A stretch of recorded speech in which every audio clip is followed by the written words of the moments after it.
Morning. It is Thursday today. What am I going to tell you? Internal jobs today. I've got go back up to Dumfries and PDA another 27, Green Beacon, Hitch, all of that. But first things first, the valeter came in to wash this machine yesterday. It wouldn't start. So I told him to turn the isolator on, which is there, and then he phoned the salesman and said, oh, it's got some sort of error message. He's done the carpet anyway. What a stain here, I tell you what. Rather them than me. That's what happens with machines when they go and do agricultural work, shall we say.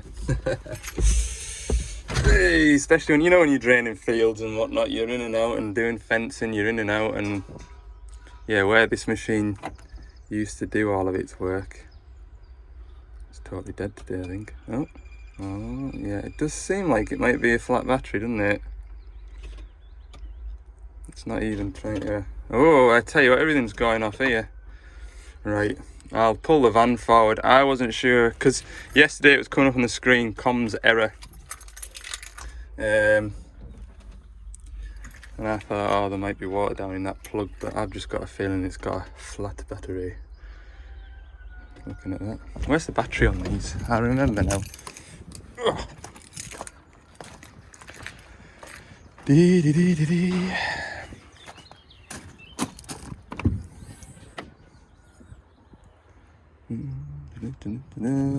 Here it is here. Take that off. We'll pull the van up to here, then we'll jump start it.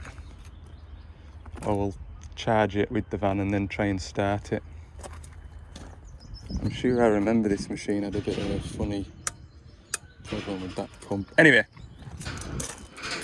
Oh look, there's me knackered old slew motor that needs scrapping. And a knackered old battery that needs scrapping. I think what I'll do then is I'll get this machine started and running, and then I'll get this van mucked out.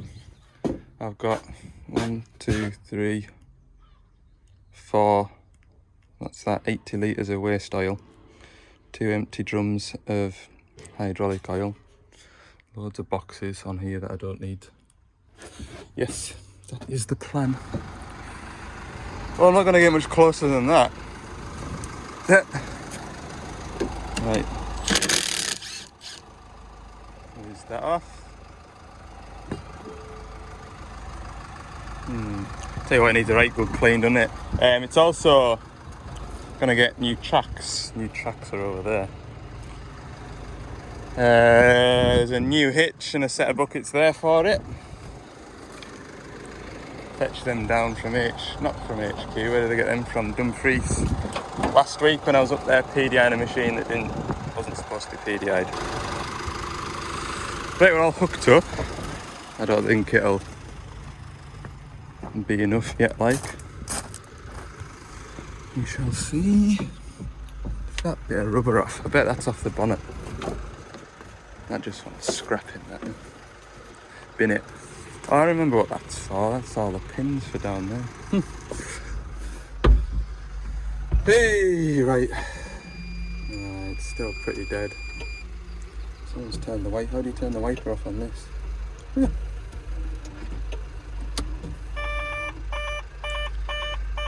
Now we've got comms errors and all kinds, look.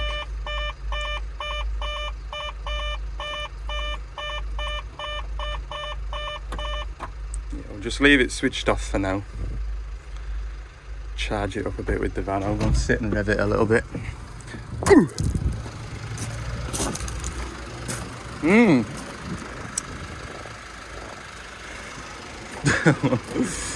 That is going to take some washing, innit? Gosh. Hey, guess what? It wasn't the battery, just flat, by the way. Oh man, this is turning into a real headache.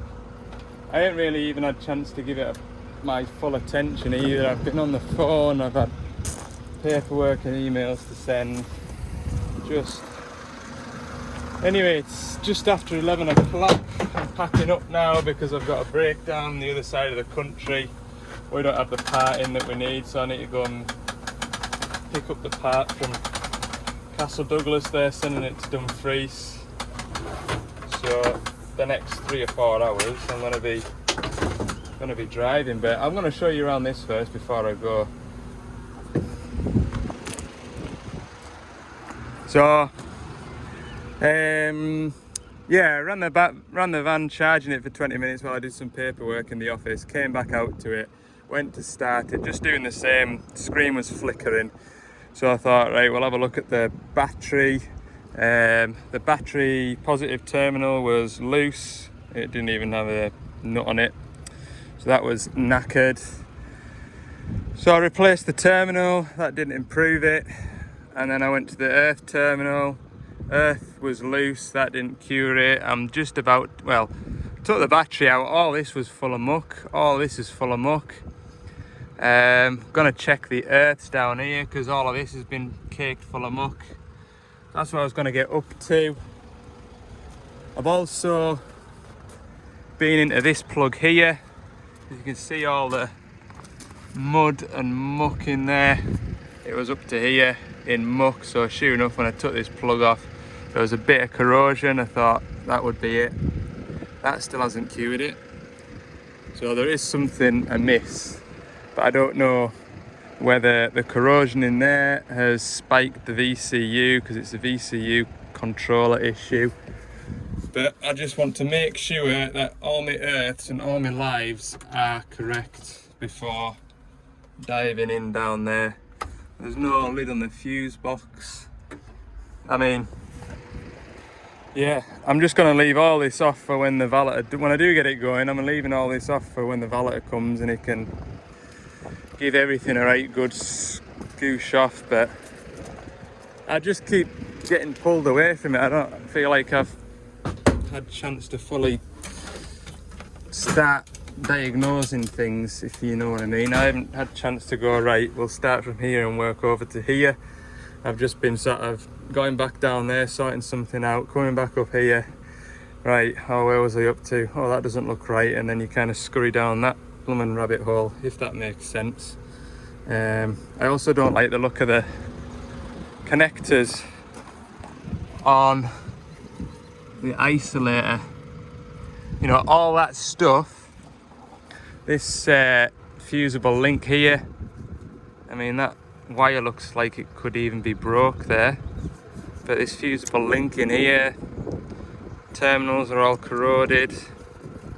Just, it's, I mean, look at it all in here. Yuck. So, yeah, I think there's water in a plug somewhere, or there's moisture got in somewhere where it shouldn't do, and it's caused the issue because it came off the fella's low loader, no bother at all, and then all it's done since we swapped the hitch over is sit here with the isolator off. So something's amiss. I'm pretty sure the isolator was off anyway, but if the isolator was on and something's got moisture in it and spiked something, then, you know, that is to be, remains to be seen. Any road, I'm getting myself sidetracked again. I'm away up to, where am I going? We're up the northeast coast. Got a knock sensor, and the fella's in a pond or digging out a pond, so it needs to be sorted ASAP. Yeah, gotta get going. Right, I've made it up to Dumfries. The lad that is fetching us the sensor that I need, he was leaving Castle Douglas same time I was leaving Carlisle. So he ain't here yet. So I'm just kicking my feet. This is the 27 here that I need to PDI. This is the correct one. Oh, here he is now, look. Not unless it's that one. I don't know which one it is. Anyway, that's the PDI at some point soon. Sooner rather than later. Right, that'll be why I beat him. He's had a trailer to pull behind him. Right, that is the sensor that I need. So I'm now going to go from, well, I suppose I'm not at one side of the country, but basically I am, aren't I? I'm away up at the other side of the country. Let's see how long it's going to take to get there. Let's have a look. That one.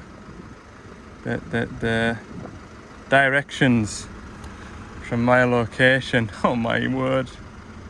2 hours 44 minutes, 101 mile. 2 hours 44 minutes. It's 1:05. Worst thing is I'll be there about half an hour and turn around and coming back. Good night. Dear. Where's it taking us as well? I hope it's not. Oh Lord, that isn't a nice road. Is that the one it's taking us, aye? Oh no, wait a minute, we've got a 2 hours 32 option here. Take that one, but it means I'm going back through to Carlisle and across to Newcastle. Aye, so that one there is the shortest via distance. That one there is 115. This one is shortest in time, but it's 126. But I'll have a higher average speed, no doubt. I think I'm going to do that option. Get there for 3:30. 3:30, what's after 3:30? Half an hour there, 4 o'clock. And then it'll be just under 2 hours back. Oh God. Well, these are the things you do to keep folk going. I was going to do a time lapse of the journey because it's lovely around here, but my windows are that mucky, look. Anyway, roads aren't much better either, look. I can see the driver's van go slowly through all this snow. The van's just up there on the right hand side. Don't know where the digger is, but we'll soon find it, no doubt. Oh, there's the digger, just hiding around the corner, you won't see it. Eee, man, time is 3:45. Traffic was a bit like hard work, I'm not going to lie to you. Any road.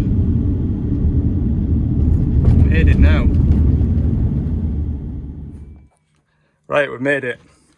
We've got a NOx inlet failure, basically. That is a NOx inlet sensor. We don't get through many of them. Normally they're pretty well behaved, so that's why we didn't have one on the shelf. I do remember having one once upon a time.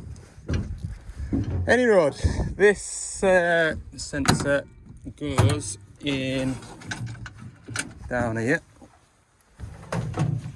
Where's it at? There's the box. Ah, yeah, I think I can do this without taking this muckle cover off. That's the sensor there.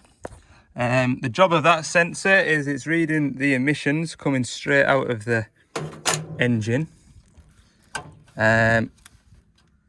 So the ECU and the AdBlue controller knows what the emissions are. So it knows how much AdBlue to dose into the system, and it can then use the tailpipe sensor in there to make a calculation as to whether or not emissions are being treated efficiently and effectively. So we've got this module here that needs to come up. Ooh. Whip this off. The only thing with this machine being the age that it is, it's done about, I think it's 7,000 or 8,000 hours roughly. The only issue is that sensor will have never been changed because we never used to get any bother with them. So it's had all the heat of the day for the last 4 or 5 years. Those threads might be FT.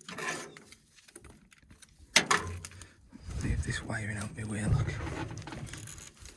Right, I'll get this one done.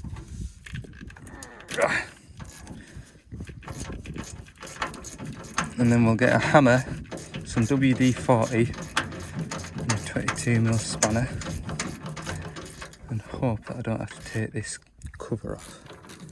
That's the goal. I've had to take this cover off because it's tight. but we should manage now.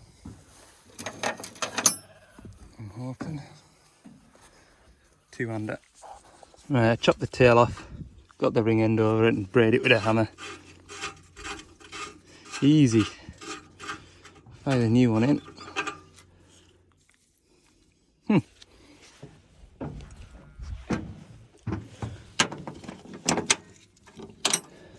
See, they come with like anti-seize paste, look.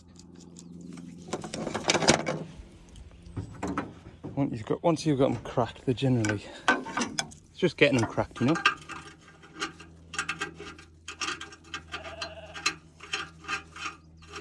Can do it, screwing right there, maybe.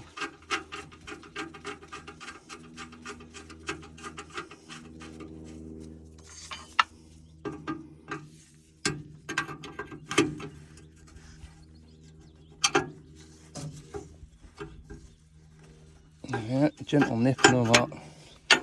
Put this box on. Right, it's all back together.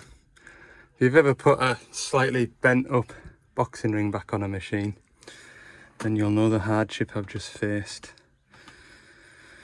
Right, we'll start this machine up, let it warm up, and while it's doing that, I'll get me cables for me laptop out.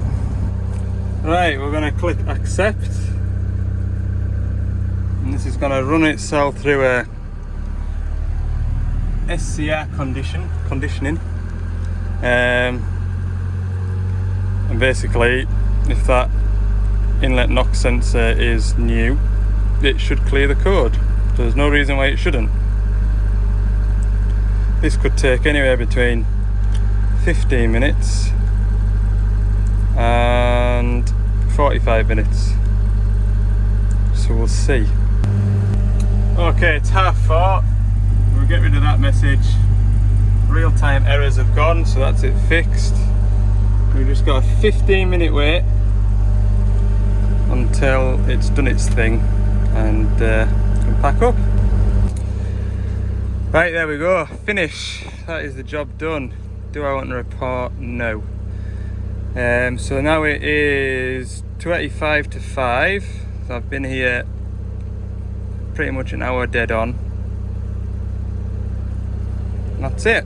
Right, time to pack up and go. Right, back in the van again. Stalled it. I'm gonna try and turn around in here because that gateway is a bit racked and I don't want to try and reverse through it. If I can get turned around, I'm making a bit of an ass of this. What a day. Nice area as well, Northumberland. Oh, that's a bit steep for the van to try and reverse up. God, this isn't going well, this. Oh, why did I do this? Hang on.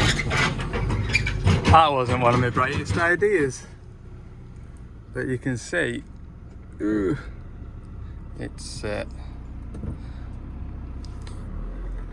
tight when you're trying not to take the bumper and the sump off the van, just in that gate hole. Anyway, I'm making excuses for my useless van. When it comes to grass, this thing just wants to spin out. Hey man, what a marvellous day, look. 20 degrees out there. Perfect, this is the perfect working temperatures. I love it. Right, road trip tomorrow. I'm heading back down to Leeds, so you won't see that bit. But if I get back up the road in good time, then got a high track with a noisy slew motor to go and have a look at. So you might see that, or I might just be back at the end of the video, which will be in the next clip, saying thanks for watching, see you in the next one. Okay, but this isn't the end, so don't clock off. Friday. How's your day going? My videos are all knackered up. At the time of recording this, my normal post on a Thursday night still hasn't uploaded, and it's 12:15 on Friday. I'm heading back from Leeds. I've had a hell of a good run down there. Got the work done that I needed to do, which didn't take anywhere near as long as I expected it to. I think I was in Leeds for about 40 minutes max. Turned around, came away, thought I know my way down here, so I'll get my way back up the road. Didn't bother putting my sat nav on. Came off at Scotch Corner to come across the 66, and sat in traffic now. So that's ruining my plans. I'm going to a 160 high track, just not right far out of Carlisle. Got a noisy slew. And then after that we'll see what time of day it is, because I've got loads of machines to get round. A lot. Feels like a lot anyway when I think about it. That's only because I don't know the answer to some of the answers, or the answer to some of the questions. So yeah. Does anybody want to come and work part-time for me? Just, it'd be all the easy work, I'll do all the difficult stuff, promise. Right, I'll see you when I'm in the hills. Right, I'm not at my slew motor job. Phoned the customer on my way to him, or rather while I was sat in traffic, and just asked him if the machine was where he was going to take it to for me to go and have a look at. And he said, oh, dip the dipstick, and there's a load of metal filings in the slew gearbox, so I'm not even going to spend time on that just yet. We know it's going to need a gearbox. So I've come to this next job that phoned in this morning. It's bogging down, dying a death. Occasionally there's an engine management light. The engine management light, or the fault, was low intake pressure, low intake manifold pressure. So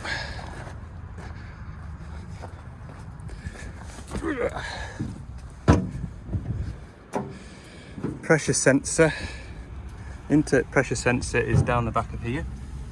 It's that one there. Now when I unplug it, I get an error code for a low voltage, but I'm not getting a permanent error code for you know, it's not got a permanent code to say that it's got an issue with the sensor. It's just reading that it isn't getting any pressure. So I started and ran the machine. Sure enough, the pressure was absolute zero. So troubleshooting this, when I was on the phone to him, I got him to pull the air filter out and just check that the air filter wasn't blocked. He said it wasn't. I said, just for 5 minutes, try and run it without the outer air filter in, see if that makes any difference. It didn't. So we need to check restrictions through this circuit here. So we've got the air filter here, comes down here to the turbo, out the turbo, through the air cooler, and into the inlet manifold through all of this EGR stuff. But I have found the issue. Basically it's a seized turbo. Never had that on a Perkins before, to be fair. But that is tight. Very tight. Can turn it like a quarter turn, and that's it. So that is why we haven't got any intake pressure. So that's why it's gutless. When you dead end a function, it just wants to almost stall the engine. It just goes to show you how much extra power a turbo adds, doesn't it? Yeah, that's this machine down. Great. I'll add that to the list at the minute. I've got so many machines that aren't in a good health at the minute, and it's been so frustrating just sitting in traffic while I answer phone call. How many machines have I got? I've got this one. I've got the high track with the slew gearbox. I've got a 210 with hydraulics aren't behaving very well. Can't grade, no speed to them. Personal opinion, it sounds like a hydraulic pump. What else have I got? I've got a 350 with an oil leak, which is what I'm going to try and get to next.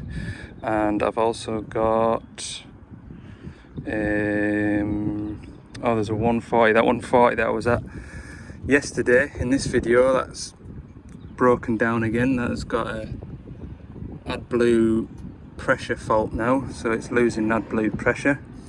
So that might be something as simple as an AdBlue filter, so I think the customer's going to try that first and get back to us. What else have I got? Then I've got a 180 that needs, I think it needs an air conditioning compressor. I've got that machine in the yard. I've got another machine at PDI, and I've got a 210 to get back to with that AdBlue injector. Do you remember? Excessive consumption. In the last 48 hours, it's just gone absolutely mental, to say the least.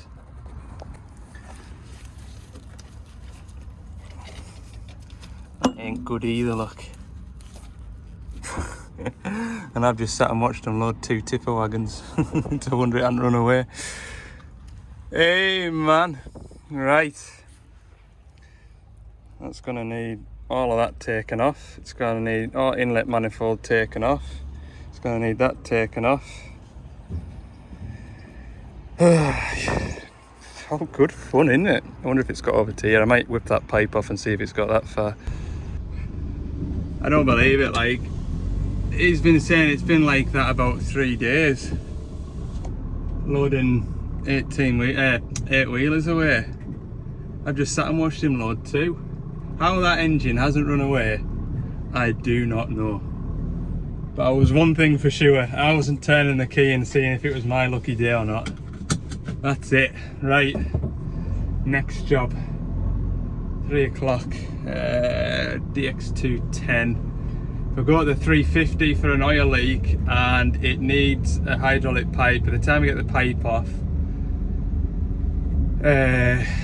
it'll be everywhere will be shut. Unfortunately, they weren't expecting us till Monday anyway.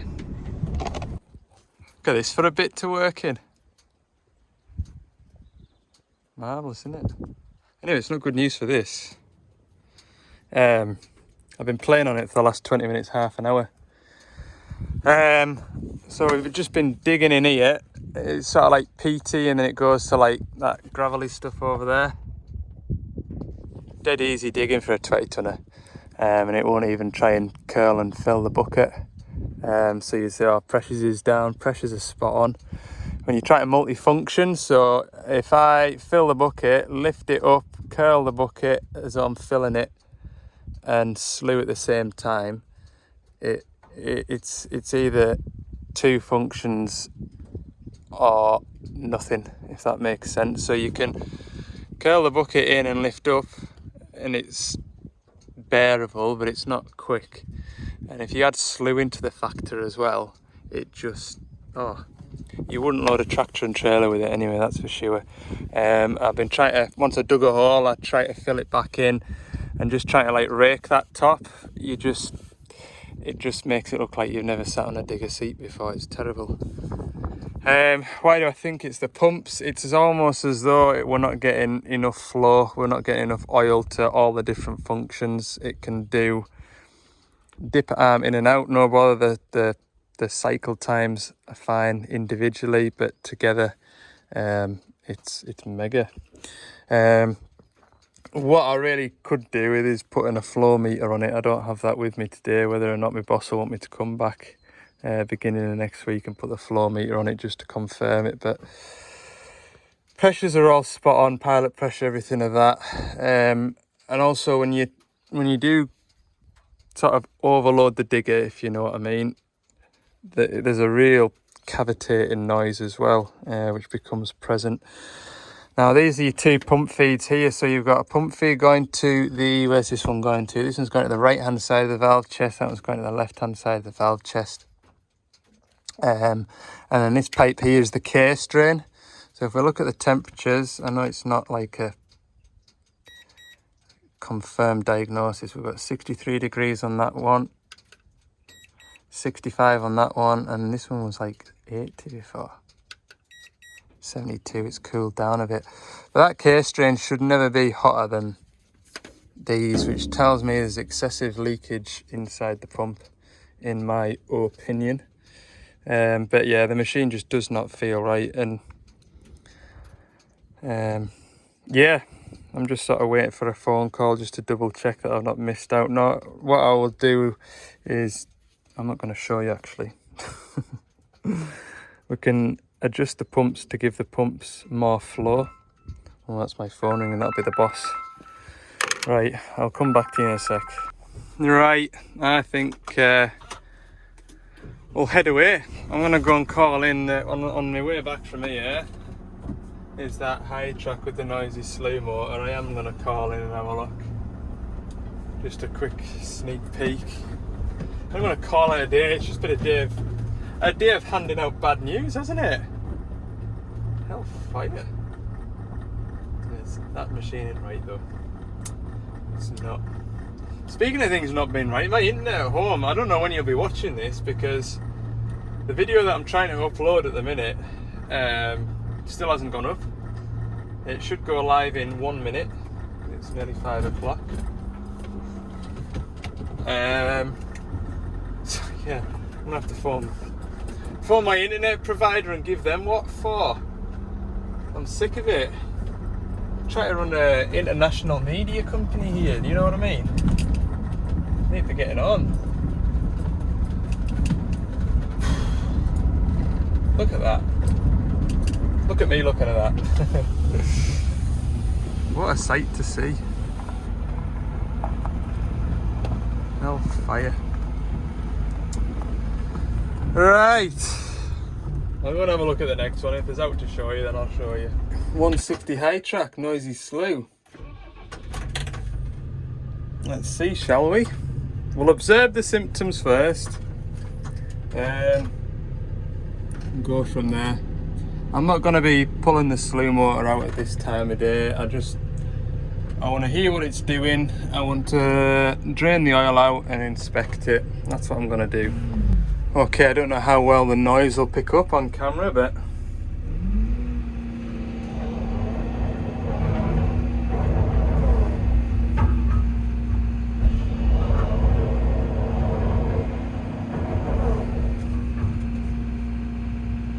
there's a lot of play in this slew.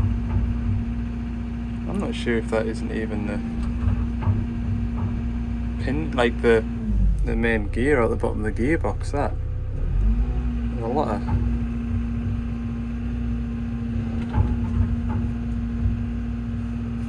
I'm gonna stretch the arm out and see what it's like.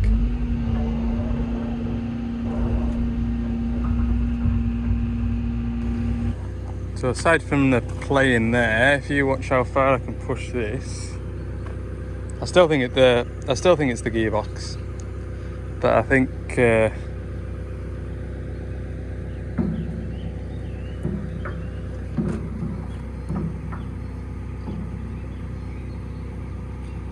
there's a lot of play in the pinion gear as well, which you'll get if you get a new gearbox. I think.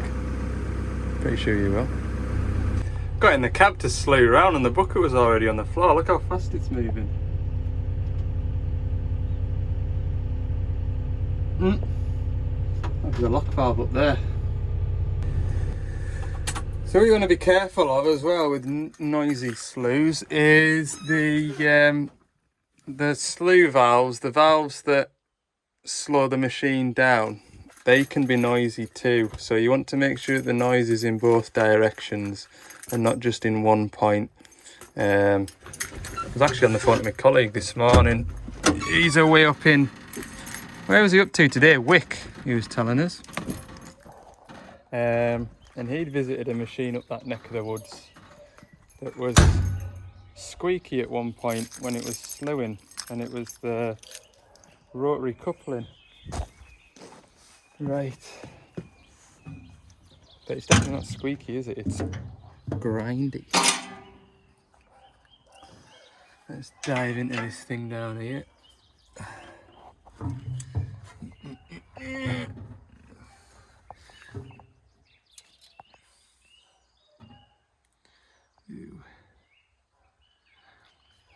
show you that. The oil isn't in great shape.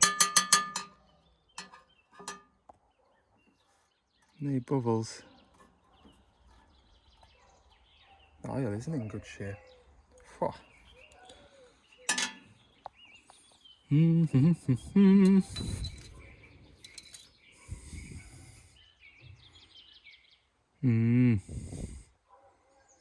Now I'll drain it out into a clean container and we'll investigate.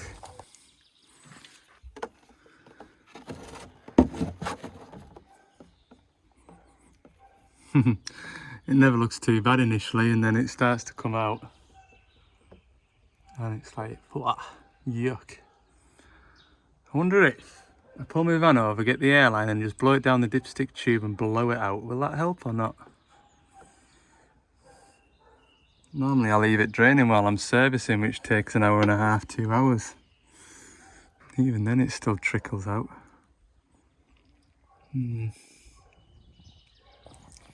Right, slew gearbox is still draining. I've just sort of done that a couple of times in the oil, and we've got chunks of stuff in there. So it's definitely the gearbox, without a shadow of a doubt. I'm going to try that again. I'll show you from the very beginning.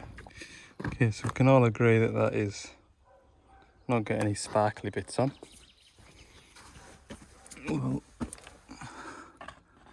do this a bit.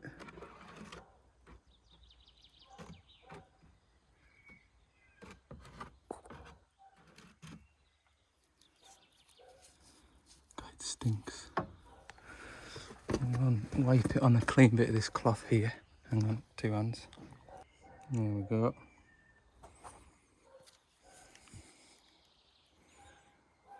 Yuck.